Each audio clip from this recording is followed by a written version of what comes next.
दोस्तों नमस्कार, स्वागत है आपका यूट्यूब चैनल एबीटेक में। आज है 27 सितंबर 2024 और जान लेते हैं आज की महत्वपूर्ण खबरें जो आज के प्रमुख समाचार पत्रों पर छाई हुई हैं और आप लोगों के लिए बहुत ही इम्पोर्टेंट हैं। सबसे पहले यहाँ पर देखिए अपडेट है कि शिक्षा सेवा चयन बोर्ड की वेबसाइट ऑन बोर्ड मांगा गया रिक्तियों का ब्यौरा। नवगठित उत्तर प्रदेश शिक्षा सेवा चयन आयोग अब कार्य करने को तैयार हो गया है।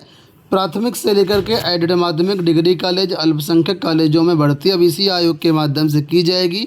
आयोग ने अपने वेबसाइट को ऑनबोर्ड कर दिया है और इसी के साथ संबंधित संस्थानों से अध्याचन मांगी गई हैं, नई रिक्तियाँ मांगी गई हैं। अध्याचन लेने के लिए शिक्षा सेवा चयन आयोग NIC और एक प्लेटफॉर्म पर आए हैं। तो कुल मिलाकर के ऐसी न्यूज़ कल भी निकल के आई थी और वही न्यूज़ आज भी समाचार पत्रों में दी गई है कि इसका जो पोर्टल अध्याचन का वो तैयार हो गया है और रिक्तियों का ब्यौरा यहाँ पर सभी विभागों से मांगा गया है। आप लोग जानते होंगे कि यहाँ पर प्राथमिक, माध्यमिक, उच्च और इसके अलावा कई अन्य विभागों की शिक्षक भर्तियाँ देखने को मिलेंगी आपको। तो इसके लिए अध्याचन के लिए जो ब्यौरा है वो मांगा गया है। तो अभी ये केवल पोर्टल की बात हो रही है जहाँ पर अध्याचन लिया जाएगा। आपको बता दें अभी ऑफिशियल वेबसाइट जो होती है उसकी कोई भी जानकारी नहीं है कि वेबसाइट बनी है नहीं बनी है। तो ये पोर्टल अलग बात होती है और वेबसाइट अलग बात होती है।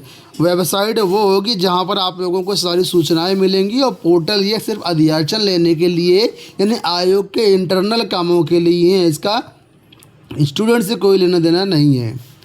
तो फिलहाल जैसे कोई वेबसाइट के बारे में अपडेट आएगी हम आपको अपडेट करेंगे। यहाँ देखिए अपडेट है कि खंड शिक्षा अधिकारी भी अब बन सकेंगे राजकीय इंटर कॉलेज में प्रधानाचार्य। बेसिक शिक्षा परिषद में तैनात खंड शिक्षा अधिकारी यानी BEO को लेकर के शासन में प्रस्ताव तैयार। यहाँ पर देखिए अपडेट है कि जो खंड शिक्षा अधिकारी हैं उनको पदोन्नत करके अब राजकीय इंटर कॉलेजों में प्रधानाचार्य बनाने का मार्ग प्रशस्त किया जा रहा है। इस क्रम में शासन से नियमावली तैयार कर ली है। स्वीकृति के लिए उत्तर प्रदेश लोक सेवा आयोग को भेजी गई है। स्वीकृति मिलने के बाद पदोन्नति की कवायद शुरू हो जाएगी। हालांकि शिक्षण कार्य करने में लगे राजकीय शिक्षकों ने भी इसका विरोध शुरू कर दिया है। विरोध का एक बड़ा आधार ये है कि BEO का पद निरीक्षण कैडर का है और प्रधानाचार्य शिक्षण कैडर का होता है, इसलिए BEO का प्रमोशन इस पद पर नहीं होना चाहिए। यहाँ देखिए अपडेट है कि NPS UPS के विरोध में आक्रोश मार्च। कल उत्तर प्रदेश के सभी ज़िलों में इस तरीके से ये विरोध मार्च निकाला गया। तस्वीरें यहाँ पर जो देख रहे हैं ये आपकी हैं प्रयागराज की। तो नई पेंशन स्कीम और यूनिफाइड पेंशन स्कीम के विरोध में गुरुवार को सैकड़ों शिक्षक, कर्मचारी, अधिकारियों ने आक्रोश मार्च निकाल करके आवाज़ बुलंद की। All India teachers and employees welfare association यानी अटेवा के बैनर तले जुटे कर्मचारियों ने जिला पंचायत से लेकर के कलेक्ट्रेट तक आक्रोश मार्च निकाला।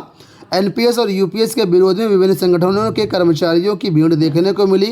कर्मचारियों ने कहा कि सरकारी कर्मचारियों को पुराने पेंशन से अलग कुछ नहीं चाहिए। हमारा आंदोलन जो है OPS के लिए है और इसलिए अपना जो आंदोलन है ये जारी रहेगा। तो कुल मिलाकर के सरकार ने NPS की जगह पे UPS लेकर के आई और UPS भी पूरी तरीके से चला हुआ है। कर्मचारी जो है सिर्फ OPS की मांग कर रहे हैं। अगली देखिए यहाँ पर अपडेट है उत्तर प्रदेश जूनियर शिक्षक भर्ती की। आप लोग जानते हैं उत्तर प्रदेश में जूनियर शिक्षक भर्तियों का हाल क्या है। 2013 के बाद से साइंस की भर्ती नहीं आई, जबकि आर्ट साइड की भर्ती तो आज तक नहीं आई है। जबकि उत्तर प्रदेश में 40,000 से ज़्यादा परिषदीय उच्च प्राथमिक विद्यालयों में शिक्षकों के पद रिक्त हैं। सरकार प्रमोशन के जरिए ये पद भर रही है। इसके लिए कई सारे कोर्ट केस भी लगे हुए हैं और इसके साथ ही BEd अभ्यर्थियों के द्वारा एक विशाल आंदोलन, धरना प्रदर्शन आज किया जा रहा है शिक्षा निदेशालय प्रयागराज में। तो आप सभी से गुजारिश है कि जितने भी BEd साथी हैं, जो भी जूनियर शिक्षक भर्ती की राह देख रहे हैं, वो लोग आज ज़रूर पहुँचें 11 बजे शिक्षा निदेशालय प्रयागराज, दिन शुक्रवार। कई सारी मांगे हैं जो कि यहाँ पर स्क्रीन पर आप लोग देख सकते हैं। अगर ये मान लीजिए आपकी मांगे मानी जाती हैं और अगर प्रयास करेंगे तो निश्चित रूप से ये मांगी जायज़ हैं और आपको हक मिलेगा यहाँ पर, लेकिन प्रयास तो करना ही पड़ेगा। तो फिलहाल इसके लिए जो है आप लोग आज ज़रूर पहुँचिएगा। कोई दिक्कत होती है तो यहाँ पर हेल्पलाइन नंबर भी दिए गए हैं। अखिलेश कुमार की अध्यक्षता में ये आंदोलन होगा और इनके जो टीम के सदस्य, इनके यहाँ पर मोबाइल नंबर दिए गए, आप लोग इनसे संपर्क कर सकते हैं। आंगनवाड़ी में एजुकेटर की भर्तियां आप लोग होनी है, जानते हैं। इसी के लिए यहाँ पर देखिए अपडेट आई है कि आंगनवाड़ी केंद्रों में बच्चों को पढ़ाने के लिए तैनात किए जाएंगे एजुकेटर। बहुत सारे अभ्यर्थी पूछ रहे थे सर एजुकेटर की भर्तियां कब आएंगी, क्योंकि पहले जो नोटिस जारी की गई थी उसमें ये लिखा था 30 सितंबर तक भर्ती प्रक्रिया कंप्लीट करनी है, लेकिन एक्चुअल में भर्ती अभी शुरू नहीं हो पाई है, तो कंप्लीट कैसे होगी। उसी के बारे में यहाँ पर अपडेट दिया गया है कि सरकार आंगनवाड़ी केंद्रों के बच्चों की शिक्षा का स्तर सुधारेगी। आंगनवाड़ी केंद्रों के बच्चों को पढ़ाने के लिए शिक्षा विभाग के सहयोग से आउटसोर्सिंग पर एजुकेटर की तैनाती की जाएगी। एजुकेटर को नियुक्त करने की योजना को लेकर के मुख्यमंत्री योगी आदित्यनाथ ने महिला एवं बाल विकास मंत्री बेबी रानी मौर्य और अधिकारियों के साथ बैठक की है। आगे यहाँ पर देखिए लिखा हुआ है कि अगले चरण में एजुकेटर की नियुक्तियों से संबंधित विभागों के साथ बैठक के बाद योजना का अंतिम प्रस्ताव तैयार किया जाएगा। तो कहने का मतलब अभी इसमें समय लगेगा, अभी इसके लिए ऑनलाइन आवेदन की प्रक्रिया नहीं चल रही है, और जब भर्ती होगी तो चैनल के माध्यम से हम आपको अपडेट ज़रूर करेंगे।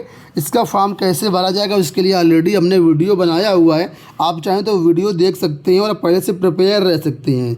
जैसे इसके नोटिफिकेशन आएंगे तो हम आपको अपडेट कर देंगे, अपने टेलीग्राम चैनल पर भी अपडेट कर देंगे और यूट्यूब पर भी अपडेट कर देंगे। तो आप लोग दोनों जगह जुड़ जाइएगा, लिंक डिस्क्रिप्शन बॉक्स में आपको दिए गए हैं। आरओ पेपर लीक के मामले में यहाँ पर अपडेट है कि पूर्व प्रिंसिपल गिरफ्तार। प्रयागराज के कॉलेज की पूर्व प्रिंसिपल को भेजा गया जेल। आरओ पेपर लीक मामले में बृहस्पतिवार को एसटीएफ ने bishop Johnson girls school and college की पूर्व प्रिंसिपल पारुल सोलोमन को गिरफ्तार किया है। आरोप है कि पूर्व में जेल भेजे गए इसी कॉलेज के परीक्षा केंद्र व्यवस्थापक अर्पित विनीत यशवंत ने पारुल के सहयोग से ही पेपर लीक कराया था। कोर्ट से रिमांड अर्जी मंजूर होने के बाद पारुल को जेल भेज दिया गया। एसटीएफ कहना कि ऐसे साक्ष्य मिले जिनसे पूर्व प्रिंसिपल के मामले में मिलीभगत की आशंका जाहिर हो रही थी। तो कुल मिलाकर के यहाँ पर आप तस्वीरें देख सकते हैं जिसमें आरोपी को गिरफ्तार किया गया और जेल भेजा गया है।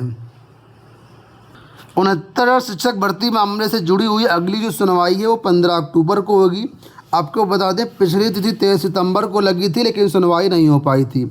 ऐसे में अभ्यर्थियों का इंतजार अब लंबा होता जा रहा है। 23 सितंबर को बेंच नहीं बैठी थी, इस वजह से यहाँ पर सुनवाई नहीं हुई थी।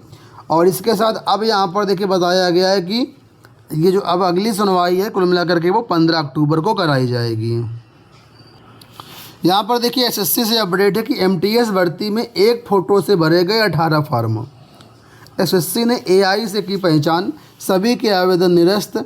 आवेदन में लाइव फ़ोटो की शुरू की व्यवस्था। कर्मचारी चयन आयोग की एमटीएस भर्ती 2024 के लिए 30 सितंबर से परीक्षा प्रस्तावित है। परीक्षा के मैच 3 दिन पहले एसएससी ने एआई की मदद से देश भर के तकरीबन 1300 ऐसे अभ्यर्थियों की पहचान की है जिन्होंने एक ही फ़ोटो का उपयोग कर एक से अधिक आवेदन किए हैं। अगर कर्मचारी चयन आयोग मध्य क्षेत्र की अंतर्गत आने वाले यूपी और बिहार की बात करें तो 598 अभ्यर्थियों ने एक ही फ़ोटो से या इससे अधिक अभ्यर्थियों ने आवेदन किए हैं। एक अभ्यर्थी ने एक ही फ़ोटो से महज 18 फॉर्म भरे हैं। इससे 12 सेंट्रल रीजन और 6 ईस्ट रीजन से आवेदन किए गए थे। तो यहाँ पर भी देखिए अपडेट है कि 400 जो साल वाले परीक्षा से पहले ही यहाँ पर चिन्हित किए गए हैं एमटीएस भर्ती में। लास्ट में यहाँ पर अपडेट है नवोदय विद्यालय में कक्षा 6 में प्रवेश के लिए इसके लिए ऑनलाइन आवेदन प्रक्रिया चल रही है। 2025 में प्रवेश के लिए इच्छुक जो अभ्यर्थी है 16 जुलाई से इसकी प्रक्रिया शुरू है। अंतिम तिथि 7 अक्टूबर रखी गई है, आप लोग जाकर के आवेदन कर सकते हैं। दोस्तों ये हो गई आज की सारी सूचनाएं। इस वीडियो में इतना ही, धन्यवाद।